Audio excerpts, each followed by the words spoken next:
Today's topic is dirty fuel versus clean fuel. Here's what I mean by that.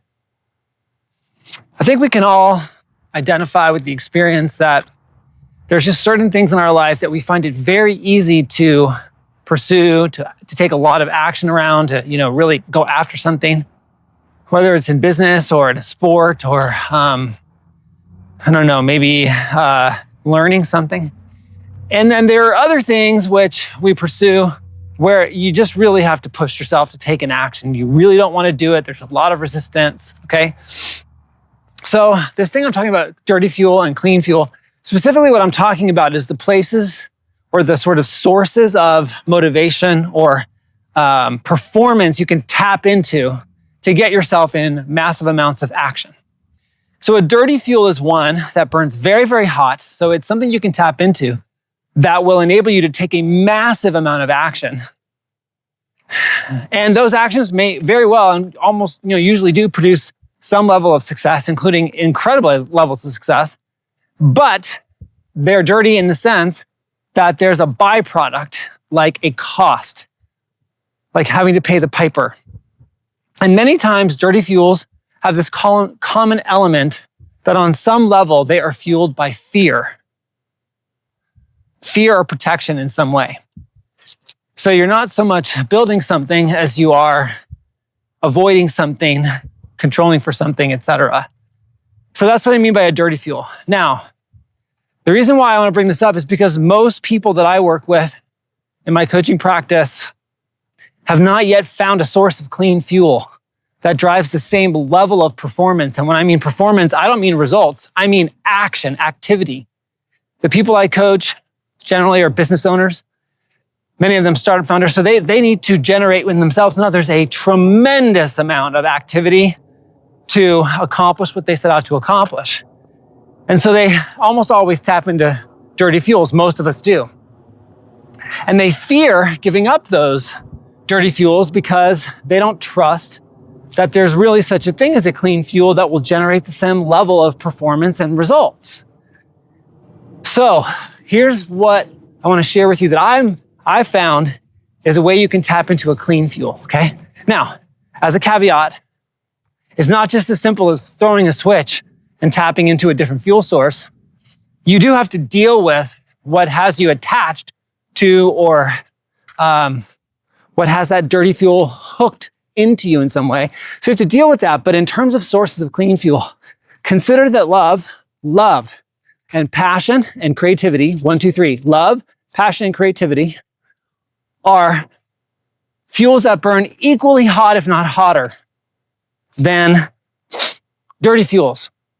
So most people can relate to this, that there are times in life when you just get up to something that you are so excited about, you are so inspired by, it's almost like you become obsessed. I spent the week with my brother in Denver and I was helping him watch his kids while his wife was out of town. And he's an ER doc, so his schedule is intense, right? He's working overnight shifts or early morning shifts. Every moment he wasn't working or catching up on sleep that he was playing his guitar. And he's been playing guitar for, 35 years. So it's not like a new thing, but he is so passionate right now about mastering playing lead guitar. Playing lead guitar, understanding the scales, understanding the technique, playing some of the songs he loves. He spent, I think, 4 or 5 hours one day, almost straight. He's 48 years old, right? Just playing his guitar and practicing, and he couldn't get enough. So that is a very high level of performance for someone who's an ER doctor with 2 young children, right, to be doing that. So obviously, those fuels also burn hot. So consider that within you. There are things that you are drawn to, passions, things that you love, like the love of a game, the love of an experience, the love of growth, the love of something. And that fuel, if you can connect it to what it is that you're doing in life that matters to you, will burn equally as hot, if not hotter, than dirty fuels, but without all of the side effects, without all of the unwanted costs.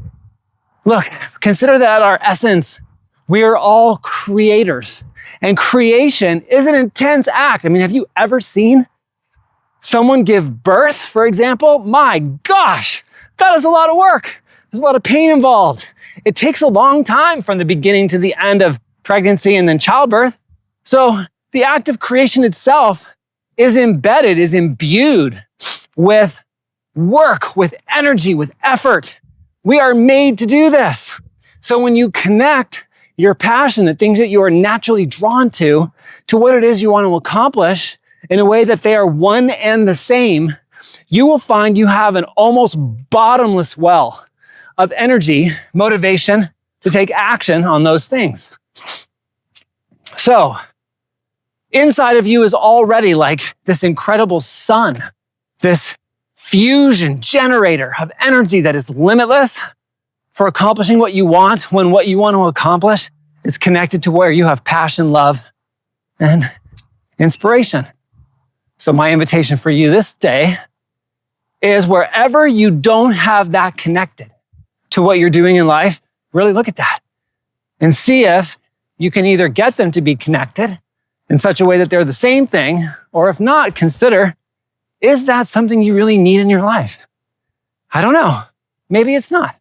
Maybe it's taking out the trash and you don't need to be passionate about it, okay? But maybe it's your career and it would make a huge difference if you were. So I invite you to look at that. And thank you very much for watching this video. As always, I appreciate you. Have a great day.